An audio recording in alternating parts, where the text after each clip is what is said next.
Welcome back in. Sports Radio 950 KJR, Lund and Furness with you on a Tuesday afternoon. Tuesday, 1:20 means one thing. Our good friend John Lund joins us, courtesy of Cascade Ice. I got my Cascade Ice Strawberry Lemonade here. Oh, we're twinning today. Look at that. That's the one I picked out of the fridge today. How about that? That's a good morning choice. The Orange Mango is a good morning choice, too. This is in honor of Kevin Shaw. This might be the one. Yeah, organic caffeine. Yeah, it's his favorite. I'm still a pink grapefruit guy, but strawberry lemonade, a little sweeter taste. You know, sometimes you do a little sweet in the morning. It's got a little sweeter taste. Still calorie-free, 0 calories, 0 sugar, organic caffeine in there. Cascade Ice Water. You can find it in your local grocery store, cascadeicewater.com. All right, what's going on? First of all, you look great. You're dressed up already this morning, huh? I put on a plaid shirt for some reason. It was chilly this morning. You know what? To be honest with you. I knew I was coming on, so I put on plaid. To be honest with you, this is how pathetic it's become over the pandemic. I get excited for garbage day, so I had to throw something on, and it was a little bit chilly, and I'm like, they're taking my garbage today, which, you know, when you're at home all the time, it just piles up, and I have tons of it, and I order Amazon, and I never go out, so I have all these boxes, and so they were taking away the garbage and the recyclables today. You know when you wake up and you hear the garbage truck and it's the worst feeling in the world because everything's overflowing? So I'm running out there, and I had to throw on a quick shirt, and it was kind of chilly out, so this is what I had. And then they're looking at me because, of course, I didn't have any shorts on. So I'm out there in, like, boxer shorts and a plaid shirt. They're just looking at me like, what the hell's with this guy? Anyway. I wonder what the stories are that garbage men have right now with similar to that, huh? Like guys like you, they've probably seen a lot worse. I mean, they've seen a lot worse. They probably hopefully they've seen better too. You never know. Oh, that probably helps. But yeah, I get excited for garbage day. It's ridiculous. I think that's a lot where of we people are do in the pandemic. Like, it's garbage day. They're taking my stuff. We stressed out a few weeks ago. We put in we filled up our our yard waste bin. And I couldn't move it. It literally was so heavy. I couldn't get it up and over like a little curb thing and to put it out front. That's a problem, actually, by the way. It probably wasn't even that full. I thought it was, but I had to have my kid help me. And he's like, well, I find out who knows what my wife had put in there. But then one of our neighbors says, if it's over 300 pounds, they won't take it. And I'm like, oh, that's not good. Kind of like the scale, yeah. Well, they squeeze it and they pick it up and it must register somewhere. But the guy took it, so thank God. Otherwise, it'd be a nightmare. The worst thing is when you hear it and do you ever have that man, did I put the stuff out today? Like that little quick panic. That's what happened. Yeah. I heard him because I had just gotten up and making some coffee, and all of a sudden you hear beep beep, and I'm like, oh. Especially this week. I don't know why I had so much, but because you're a homebody. You don't go anywhere. It is. It's absolutely the truth. Okay, I got something for you. I know we're going to talk a lot of college football. Yeah. And what do you got? What do you got? Show, not my show, but no. I'm having a coffee. You tell me what you got. Yeah.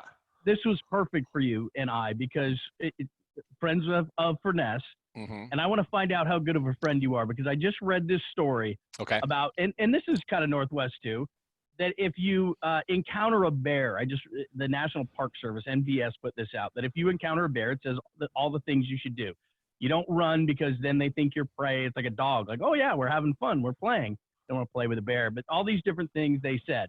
But the thing that made me think of you was that the thing they said was, at the end, don't push down your slower friend. So it's if the two of us, and, it's easy if it's a wife, if it's a kid, if it's, mom. Like, of course, you're going to take one on the chin. You're going to maybe lie on the ground for the bear to get you and let them get away. Right. What I'm thinking is you and I are roughly the same age.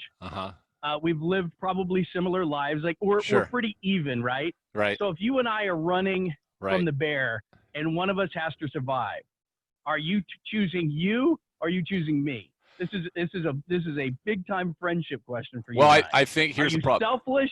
Are you selfless or selfish?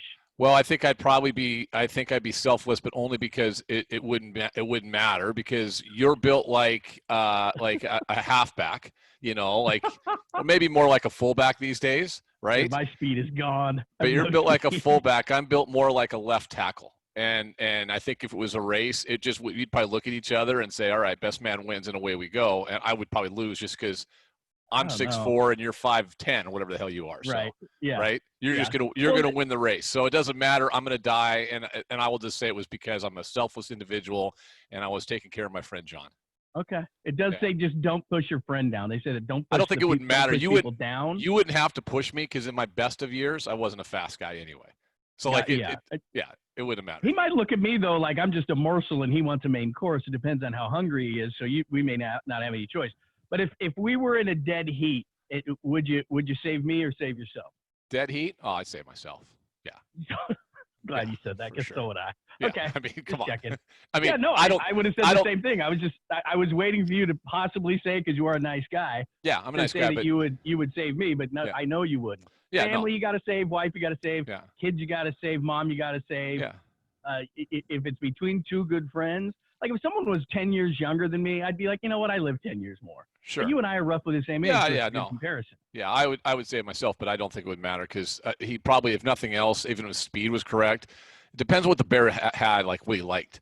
Like if he's like mosquitoes, I've come to find out mosquitoes, they love IPAs and red meat, because I must smell like both, because I get eaten alive by mosquitoes. IPAs and red meat.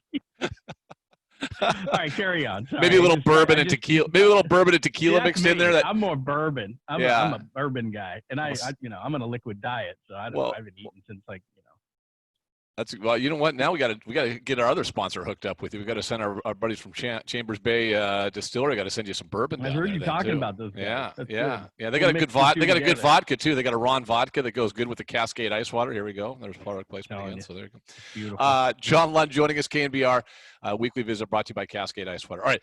In all transparency, we hate doing this in radio, but in full transparency, we tape this segment, because one of us is on the air and the other one's on the air as well. Like you start your show's 10 to 2 and mine's 1 to 3. I see where you're going. Yeah. So as we tape this, I don't know what John Wilner has tweeted out in the last 5 minutes or will. So maybe we'll kind of take a broader view of what's going on in college athletics. And yesterday was one of those days that if you watch social media or turned on, the ESPNs or whatever you did and looked at crawls, like every 5 minutes there was a new, and I'm going to use air quotes here, report, right? Like this canceling, who's moving, canceling, postpone, and then we have to figure out what the difference is between canceling and postponing is. The SEC looks like they're going to ram stuff through no matter what. I would assume the ACC. If they don't play, you know this as well as I do. If they don't play in the South, you want to talk about riots. Oh, they're not going to. They're going to tell people in Alabama, in Florida, in Georgia, in the South, in Louisiana, in Baton Rouge. Yeah, there's going to be no college football. How's that going to work out? That's not going to work out well. Well, I got to double check. I'll have to fact check. I don't think my wife can hear me, but I believe her cousin Desmond is down there, and he's a football coach in Alabama. I think they're already practicing and getting ready to play in high school. So I know there's a pandemic. Yeah. Whatever. We're moving There's on. A what? Yeah, we're moving on. But it's football. It's football. Football. The thought all along is the Big Ten and the Pac-12 kind of work arm in arm, hand in hand. Now it's funny because as they say that, then they try to distance themselves, and you'll hear chancellors and presidents, "Oh no, we're on our own agenda. We do our own thing," but it doesn't feel that way at all. And then obviously the Big 12 is sitting there, and they've got guys like Mike Gundy. You're like, hey, we're playing no matter what, and away we go. And then you got Nebraska that used to be in the Big 12 that says, well, I mean, Scott Frost comes out yesterday and says, oh, we'll just go back to the Big 12. I'm sure they'll welcome us with open arms. Hey, come on back. I know you stiffed us and everything, gave us the middle finger, but you guys come on back. So just your overall thought on this. I would ask you this, because it may have already happened.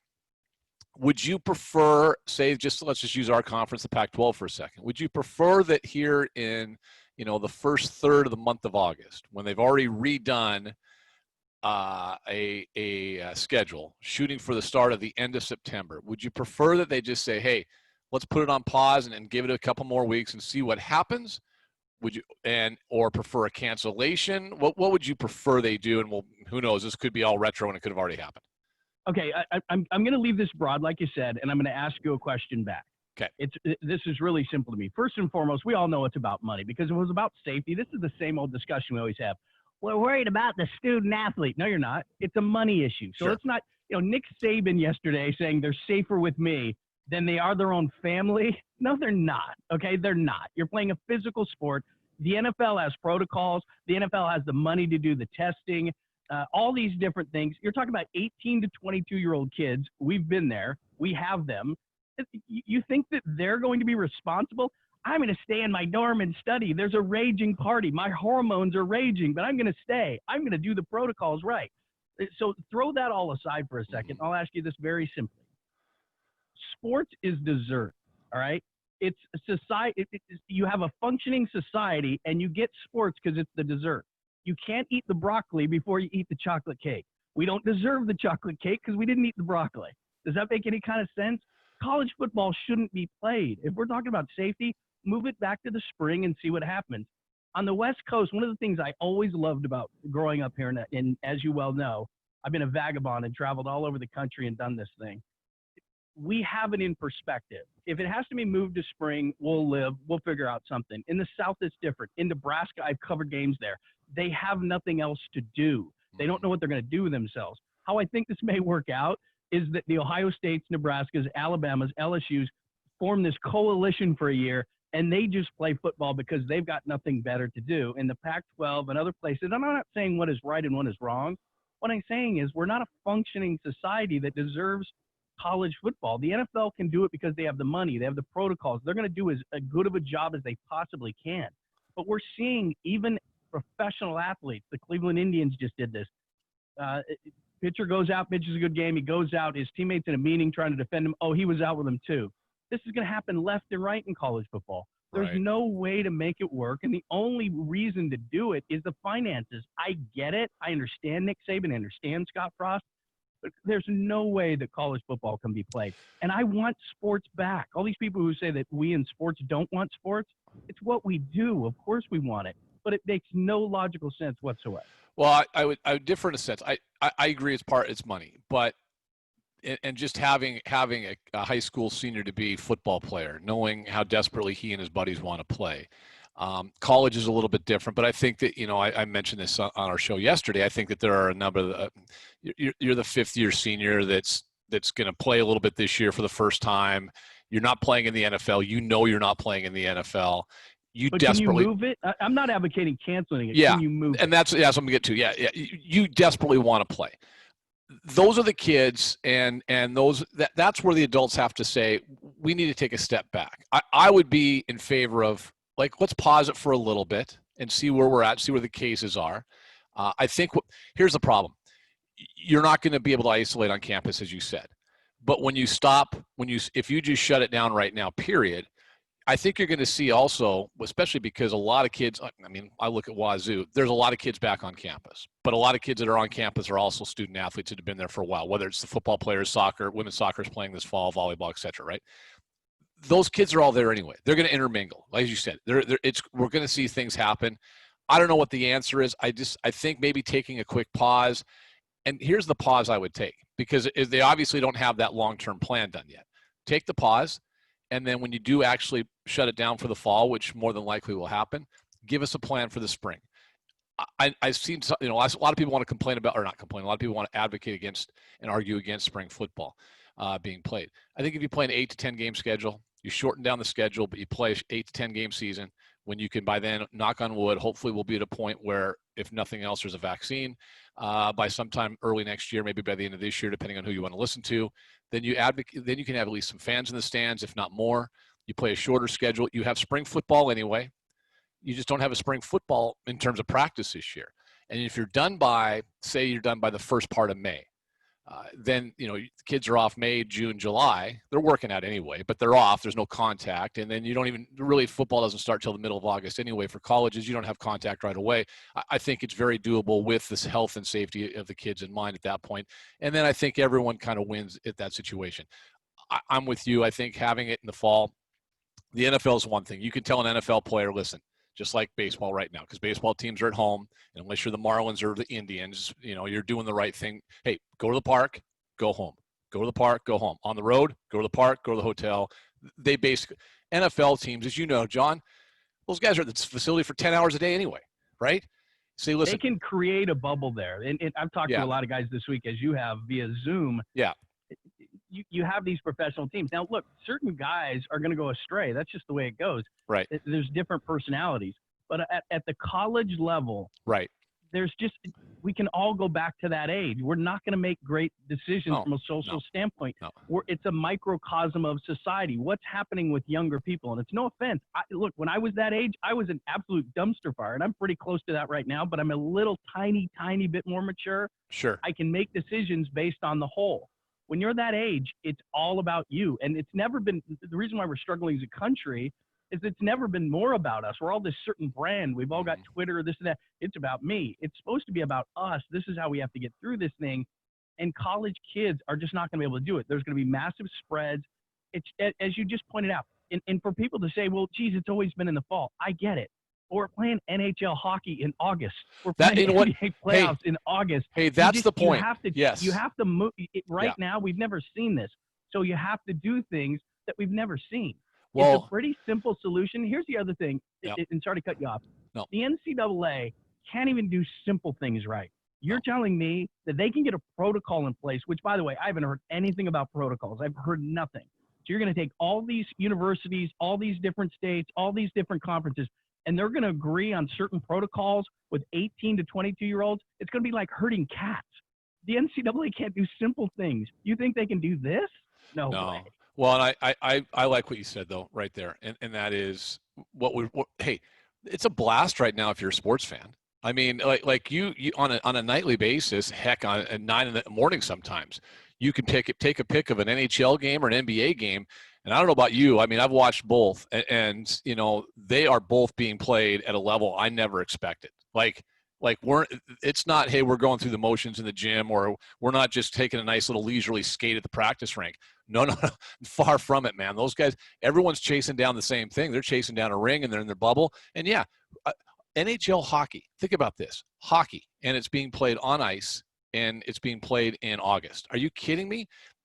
But it's been awesome. I mean, like I'll ask my friends north of the border in Vancouver. Their team just won a playoff series for the first time since 2011, 2012. They're going bananas. Great ending too. Yeah, great. I mean, 11 seconds in, they're going. We score. Here we go. Everything's moved around. Everything's different. We all have to just adjust, and it's hard because as sports fans, we're used to football in the fall, and we're used to the NBA playoffs when they are, and the NHL Stanley Cup playoffs when they are. We're just conditioned to that. But this is a thing that obviously we've never seen before. Right. And college football has to move. And like you said, maybe it's already done. Who knows? You keep hearing differing things. The thing that bothers me most is when Saban and Frost and all these big name guys come out and just say, look, we're doing it. Because we've always been the biggest on the block, and we're doing it. They got to be saved from themselves. And sometimes, and look, I respect Trevor Lawrence and all the other kids who have come out. And maybe college football does need a union. I mean, those are discussions for another day. Sure. But you can't let those guys make the decisions. Sometimes the adults have to step into the room and say, this is what's best. This is what's right. Well, it's unfortunate. I don't want to always have to agree with the guys like Seth Davis and Doug Gottlieb, but I think they both made a good point, the same point yesterday, and it's true. If you want, Gottlieb did. Seth Davis probably did. Gottlieb probably did. You know, if you're in a union and you're an employee. I think we talked about this on the show last week. If you're an employee in a union, then you better be ready to get laid off, furloughed, your salary cut, all those things. Like, be careful for what you ask for. I think that's a big. Be careful if you want all that as a college athlete. You signed your letter of intent. You signed your scholarship. You signed for all that. You know what you were signing up for. If you don't like it now, then you can work towards change. But be careful what change you ask for and you truly want, because most kids will be like, I'm good with that. I have no money to make on name, image, and likeness. I'm not generating revenue. And then all of a sudden, okay, well, wait a second. Football's in the spring. We're going to have 20,000 people there, massive cutbacks. So yeah, my scholarship, I'm not getting as much as I used to. Like, you gotta be careful what you ask for in that regard. It's a different topic though. Yeah, we'll see what happens. I would advocate for a plan, and if it's in March, Big Sky's doing that. We're talking to the Big Sky commissioner tomorrow. The Big Sky's doing, they're playing in the spring, and I think for what you just said to start, it's money, but we'll try to make up some revenue and see what we can do, and still give kids an opportunity to play. I still try to bring it back to the high school level at some point. Your son's in high school too. Like, imagine if he has his high school senior season taken away in baseball. Like, that's this. It's scary. It causes a lot of mental issues for kids and anguish. Let's just try to figure out a plan. The NHL did it. I know there's a bubble. The NBA did it. I know there's a bubble. WNBA. You don't need to have a bubble, but at least you have a plan. And it doesn't have to be the normal cookie cutter. Hey, this is when we play sports. We play this. 2020, everything's on the table. Like, everything is different because it's 2020. And I just don't trust the NCAA. And the other thing, that the most unfortunate thing of this all is obviously football and to an extent men's basketball, depending on where you are. Right. They fund the rest of the athletic department. So the other reason why I would move things to spring is maybe, as you said, you can get some fans in there. And they're going to be asking more from the alumni and all those kind of things. Yep. You're getting hit up. Everybody's getting hit up. That part is unfortunate because what's going to happen, especially with smaller schools, colleges, universities, athletic departments, is they're going to lose certain sports. They're not going to wait till the spring. And I understand that. That's unfortunate. But I just don't think you can play fall sports. And maybe in the spring, you can get some people in there. Maybe we've got this a little bit better under control, and you can bring fans in, and you can generate that revenue that's going to be lost. All right, we're running out of time. We're out of time as always. So we'll talk NFL next week. We got to get into it, man. Yeah, Niners, Seahawks. We're already having that conversation with Jamal Adams and Dunbar possibly coming back, and this is going to be good. Seattle's got two Hall of Famers on their defense. I mean, Jamal Adams a Hall of Famer, Bobby Wagner's a Hall of Famer, Russell Wilson's a Hall of Famer. Do you guys have a Hall of Famer? I don't know if you do. Some guy named Sherman might be a Hall of Famer. Yeah, mainly for what he did there. Thank you. All right. Have a great week. Is a Hall of Famer. Big thanks to Cascade Ice Water. Product placement. Where's your product placement? There it is. The same go-to this morning. I was picking through the flavors this morning, and I was like, I'm going to go with the strawberry lemonade. Yeah, because I'm going to put vodka in as soon as Papa pisses me off here in about an hour or so. All right, buddy. See you next week. I got to get prepared ahead of time. See ya. All right, man. Good to talk to you. See ya.